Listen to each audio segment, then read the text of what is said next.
Μόνο μέσω συμφωνιών δανειοληπτών με τις τράπεζες θα μειωθούν τα μη εξυπηρετούμενα δάνεια, διαμηνύουν οι τράπεζες. Ξεκαθαρίζουν την ίδια ώρα ότι οι εκποίησεις θα γίνουν ακόμα και πρώτης κατοικίας, αλλά μόνο αυτών που στρατηγικά δεν πληρώνουν τα δάνειά τους.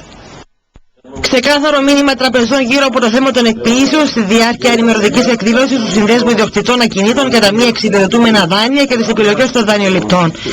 Εκποίησεις θα γίνουν, διαμηνύουν και καθιστούν σαφές ποιους θα αφορούν. Εκποίησεις γίνονται, θα γίνουν και θα προχωρήσουν. Ακόμα και πρώτη κατοικία. Ναι.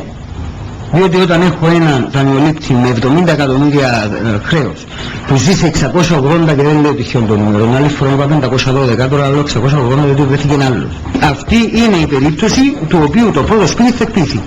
Θα προχωρήσουμε και εμείς. Θα προχωρήσουμε όμως σε εκποιήσεις για δάνεια που ανήκουν στην τρίτη κατηγορία, όπως σας είπα, τερματισμένες χορηγήσεις που έχουν καταλήξει στα δικαστήρια, έχουν βγει καταδικαστικές αποφάσεις εναντίον.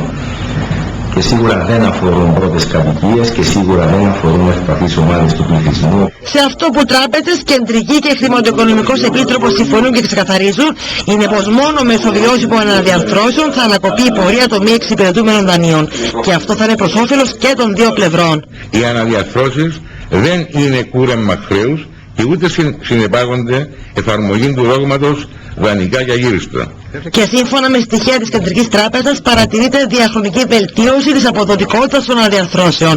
Κάτι που ωστόσο δεν έχει άμεση αντανάκλαση στα ποσοστά των μη εξυπηρετούμενων δανείων, γιατί βάσει του νέου ευρωπαϊκού κανονισμού ένα αναδιαρθρωμένο δάνειο παραμένει υπό παρακολούθηση στην κατηγορία μη εξυπηρετούμενο για τουλάχιστον 12 μήνες.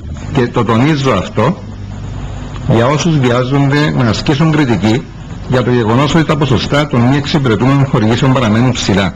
Σύμφωνα με τα τελευταία στοιχεία της Κεντρικής Τράπεζας, μέχρι το τέλος Νοεμβρίου 2015 τα μη εξυπηρετούμενα δάνεια ανήλθαν στα 27,4 δισεκατομμύρια, που αντιστοιχεί στο 46% του δανειακού χαρτοφυλακίου των κυπριακών τραπεζών.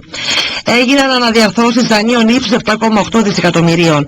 Η εισπραξιμότητα των αναδιαρθρωμένων δανείων φτάνει στο 60% και το ποσοστό αθέτησης του νέου προγράμματος αποπληρωμής περιορίστηκε στο 11%. Τα πρώτα ουσιαστικά αποτελέσματα των αναδιαρθρώσεων, τονίζει η Κεντρική, θα φανούν μέσα στους επόμενους 6 μήνες.